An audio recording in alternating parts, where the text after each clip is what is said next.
చాలా మంది కుంభమేళకు వచ్చేసి ఎక్కడెక్కడ ఉంటున్నారు అనుకుంటున్నారు చాలా మంది భక్తులు. వాళ్ళు చాలా మంది వస్తుంటారు, రాత్రులు ఇక్కడికి వచ్చేసి ఎక్కడ పడుకోవాలో తెలియక చాలా చాలా మంది బాధపడిపోతున్నారండి. చూస్తే ఇలా కూడా జీవితం గడుపుతారా అని అనిపిస్తుంది. ఇక పేదరికంకి విఐపీలు తర్వాత గొప్ప గొప్ప సంబంధాలు చాలా కష్టంగా ఇబ్బందిగా చాలా మంది బాధపడుతున్నారు. ఎక్కడెక్కడ పడుకుంటున్నారు చూడండి. అలా ప్లేసుల్లోనూ ఎలా పడుకుంటున్నారో చూపిస్తాం అనుకుంటున్నాను. ప్రయాగరాజ్లోను ఇక్కడ మన తెలుగువారి స్వతంత్ర జగన్నాథ్ శాస్త్రి గారి తెలుగు ఆశ్రమం ఉంది. ఇంకా వస్తున్నారు చూస్తారు కదా, అతనే జగన్నాథ్ శాస్త్రి గారు. ఆ ఆశ్రమం మనకి ఇక్కడ తెలుగువారికి అండగా ఉంది.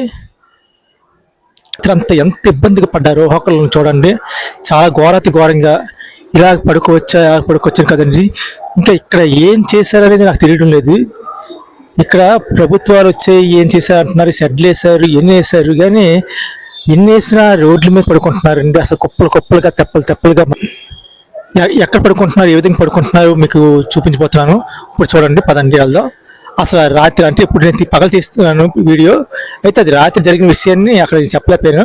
ఎందుకంటే నేను కూడా అక్కడ ఉన్నాను. అందులోనూ ఉండడం వల్ల రాత్రి 3 గంటల వరకు మంచు విపరీతం పడిపోతుంది. రోడ్ల మీద చెత్తల దగ్గర పడుకోపోయారండి. అలాగే చాలా మంది గంగా నదిలో ఇసుక మీద కూడా వేసుకుని పడుకున్నారు మంచులో చాలా మంది. ఇంక చెప్పలేమండి, చూస్తే గానీ ఇలాగా ఇంత భక్తి పారవశంలో ఎక్కడెక్కడ భక్తులు. अंकल जी वीडियो फिर बनाना अंकल जी।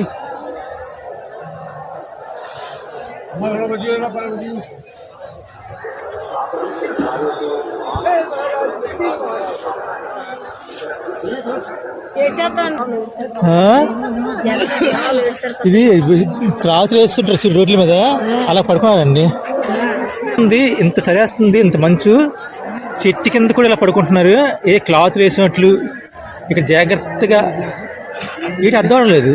ఈ క్లాతుల్లాగే కనిపిస్తున్నారు మనుషులు అందరూ. అందరూ మనుషులే అండి, జనం మనుషులే. చూడండి ఎలా పడుకున్నారు, ఘోరంగా. ఇది ఘోరంగా పడుకున్నారండి బాబు. అసలు మనం క్లాత్ వేసుకుంటాం, అలా కనిపిస్తున్నారు అందరూ. ఇంత ఘోరం, ఇంత క్లాతులు అండి. ఇక్కడ ప్రసాదాలు ఎడుతున్నారని చూస్తున్నాం కదా.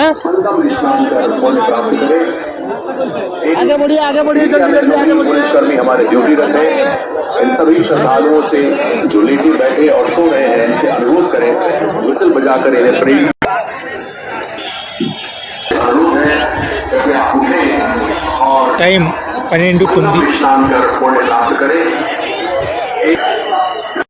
12:30 అయింది టైము. सभी अपने अपने पॉइंट पे अलर्ट रहेंगे। कहीं भी रोड पे कोई हो, कोई दुकान हो, कुछ भी हो, लगातार आगे बढ़ाते रहे। लोगों को सूचित किया जाता मंदिर के बाहर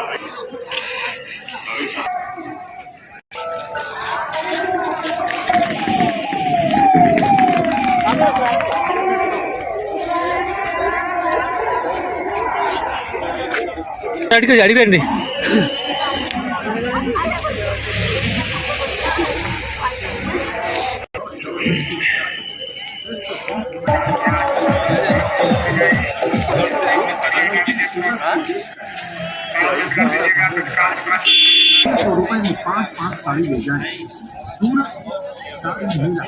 పావుతక్కువ 1 గంట అవుతుందండి. చూడండి, ఇంత చలిలో కూడా పడుకోవడానికి అవకాశం లేదు. అసలు ఇక్కడ ఏ అరేంజ్మెంట్ చేసారో అర్థం అవడం లేదు. యూపీ ప్రభుత్వం చాలా ఘోరంగా ఉంది. చూడండి పాపం,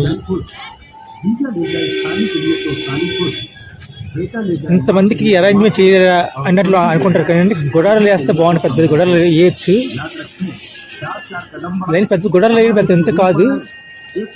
అక్కడ సంఘం దగ్గర చాలా లైటింగ్ పెట్టారు కదా, అదే విధంగా ఇక్కడ గుడారాలు వేయచ్చు. కానీ గుడారాలు లేకంటే ఏదో చాలా వరస్ట్గా ఉన్నది ఏరియా అంతా.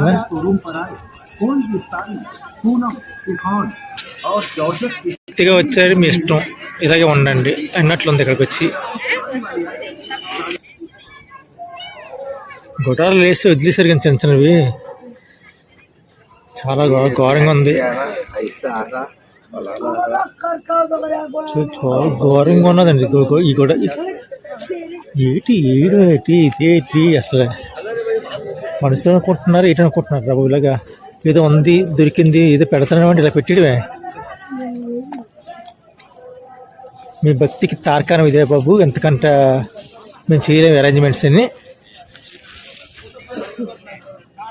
సూపర్. ఒక మంచి మైదానం తీసుకొని మైదానంలో ఫుల్గా పెడితే బ్రహ్మాండంగా ఎగ్జిబిషన్లు పెట్టినట్లు. అసలు అరేంజ్మెంట్ అంటే ఏటి లేదు, అలా ఉంది. వాళ్ళంత వరస్ట్గా ఉన్నాయి, చాలా ఘోరంగా ఉన్నాయి. పాపం ఎక్కడెక్కడ నుండి వచ్చి రాత్రి పగలు లేకుండా ట్రైన్లో రావడం, నిద్ర లేకుండా వచ్చారు. ఏదో స్నానం చేద్దాం పుణ్యం వస్తుందని. ఇక చెప్పలేమండి, చూస్తే కానీ ఇలాగా ఇంత భక్తి పారవశంలో ఎక్కడ ఉన్నారో ఇలా పడుకుంటారా మనుషులు అని మనం అనుకోము. మనం ఇలాంటి విషయాలు మనం ఏంటంటే బయటన ఆశయించుకుంటాం, కానీ నిద్ర వస్తేప్పటికి మనం ఎక్కడ ఏం చేస్తున్నామో తెలియదు. ఇక్కడ చాలా ఘోరంగా ఉంది. ఇప్పుడు రాత్రి 12 నుంచి ఇదే దృశ్యాలండి. ప్రతి రోడ్డు, ప్రతి గల్లీలు కూడా ఇలాగే ఉన్నారు. ఇక ఎందుకంటే ఇక్కడ రూములు, ప్రతి విషయాలు కూడా రూములు ఎలా ఉన్నాయంటే, రూములు తీసుకోవడానికి మినిమం 2000 నుంచి పర్సన్కి 5000 వరకు తీసుకుంటున్నారండి. దానివల్ల చాలామంది 10 మంది వస్తే ఇలా పడుకుపోతున్నారు. ఎందుకంటే రూములు దొరకడం లేదండి, అది కూడా. అందుకోసం చెప్తాను, ఇక్కడ ప్రయోగరాజు వస్తే ఎవరైనా సరే ఇక్కడ తెలుగు ఆశ్రమాన్ని సందర్శించండి. ఇది జగన్నాథ్ శాస్త్రి ఆశ్రమం, గంగా నది ఆపోజిట్లో ఉంది. దశరథ ఘాట్ నుంచి మనకి ఎడమవైపు నడుచుకుంటూ వస్తే కరెక్ట్గా 600 మీటర్లు దాటితే మనకి కనిపిస్తుంది. అది నేను ఒక వీడియో చేశాను, ఆ వీడియో చూడండి ఒకసారి. ఆ వీడియోస్ వస్తే మీకు అదే ఎక్కడుంది తెలుగువారి ఆశ్రమాన్ని కూడా మీకు తెలుస్తుంది. జగన్నాథ ఆశ్రమం నుంచి నేను వీడియో తీస్తున్నాను, చూడండి. మనకి గంగా నది ఆపోజిట్.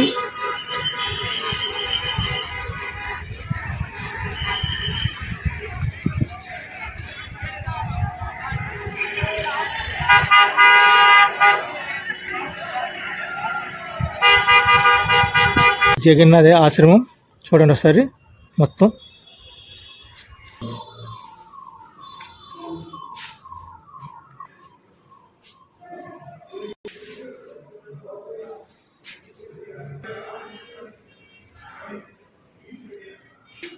ఇదంతా ఆశ్రమం అండి. మీకు రూమ్స్ ఇస్తారు, అంటే మినిమం 5 మంది ఉంటేస్తారు. 500 తీసుకుంటారు అన్నమాట. కేవలం రూమ్ ఫ్రీ అండి. అంటే వాళ్ళు పడుకోవడానికి బెడ్ల కోసం 100 రూపాయలు తీసుకుంటారు మనిషి దగ్గర, అంతే. అంటే బెడ్కి తీసుకుంటారు. ప్రయోగరాజులను తిరుగు ఆశ్రమం, జగన్నాథ్ శాస్త్రి ఆశ్రమం.